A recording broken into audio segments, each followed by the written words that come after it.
કેમ બા 2 દિવસથી તમાર મૂડ નથી? પાછી પેટમાં ગડબડ થઈ હે શું? લે તને ખબર તો પડી કે બાનું મૂડ નથી. કેમ બા હાવ આવું બોલો હો? તો શું બોલું? બોલવા જેવું તમ કઈ રાખ્યું હે? ગોળ ગોળ ફેરવા વગર સીધે સીધું કોને શું કહેવા માંગો હો? તમારા સંતાનમાં રાગી એકને એક જ છે, તો તમને ભવિષ્યની કઈ ચિંતા નથી થતી? બા પાછી તમા વાત ઉખાડી. બાઈન પપ્પાએ તમને ના પાડી હે ને કે ઘરમાં આ બાબતે ચર્ચા જ નહીં કરવાની. ઇન પપ્પા તો તું કે ઈ જ બોલવાના. બા તમ ખોટી ચિંતા કરવાની છોડ દો. અમારું જે થવાનું હોય છે એ થાય છે. તમને નથી થતી પણ મને તો તમારી ચિંતા થાય કે નહીં? તમારી સેવા કરવા તમે હી ને, તો પછી શું? ખાલી સેવા માટે નહીં પણ 2 સંતાન તો હોવા જોઈએ. પણ શું કામ? મને એનું કારણ આપો તમે. તું મને એમ કે કાલ હવારે રાગી લગ્ન કરીને હારે જતી રહેશે, પછી આપણી આગળની પેઢીનું શું? બા તમે પેઢીની વાત કરો. આપણે ક્યાં અહીંયા વાહે એમ્પાયર હતા તે પેઢીની જરૂર પડે? આપણી પેઢી તો અહીં પૂરી ને. અહીં 3 BHK લેતાય પાણી ચડી ગયું હતું. આપણે એવા કઈ અંબાણી નથી કે આપણે વાહે પેઢીની જરૂર પડે. વાત સહી છે. હવે ગામમાં જઈને પપ્પાને કોઈ ભગલો ભાઈ ઓળખતું નહીં, એમને પેઢીને કોણ ઓળખવાનું હતું? રમલી તું મને એમ કે તમે ગઈઢા થાય છો અને માંદા પડશો તો તમારી સેવા કોણ કરશે? ये બડી अच्छी बात કહી આપ.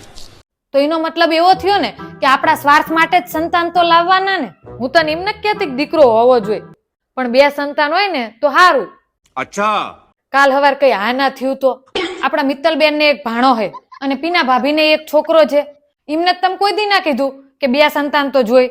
તો પછી મને જ શું કામ બા? કેમ કે મારે એક દીકરી જ છે એટલે? એવું ના હોય. તમને અત્યારે ખબર નહીં પડે. સીધી રીતે નહીં તો ગમે તે રીતે તમે કહેવા તો ઈ જ માગો હો ને કે દીકરો જોઈએ. આપણને જાણ ખબર હોય કે રસ્તામાં આગળ કાંટા આવવાના જ છે, ચંપલ પહેરીને નીકળવામાં જ સમજદારી કહેવાય. પણ જો બા નસીબમાં કાંટો વાગવાનું લખ્યું જશે ને તો ઈ જ સમયે ચપ્પલ તૂટી જાય છે અને કાંટો વાગશે જ. રાગી એકલી પડે. ભલે 2 બહેનો હોય, ભાઈ બહેન હોય કે 2 ભાઈ હોય, પણ 2 હોય તો એકબીજાને ટેકો રહે. ગમે એટલા સંતાન હોય પણ નસીબમાં હોય ને એ થવાનું જ છે બા. કૌરવો 100 હતા પણ ધૃતરાષ્ટ્રના નસીબમાં સંતાન સુખ નતું તો મળ્યું. અને પાંડવો 5 હતા એટલે કેટલા સંતાન હે ને એ મહત્વનું નથી, પણ કેવા સંતાન હે ને એ મહત્વનું છે. પછી એ દીકરો હોય કે દીકરી હોય. અત્યારે તો દીકરીઓ દીકરા કરતા આગળ નીકળી જઈએ. દીકરો હોવો એ કોઈ સુખની નિશાની નથી.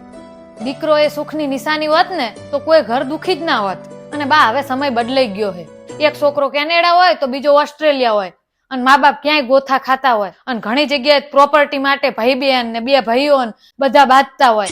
મને તો એટલી ખબર પડે કે જેટલા સંતાન વધારે એટલી મા બાપ ને ઉપાધિ વધારે. વાતોમાં તું મને નહીં જીતવા દે.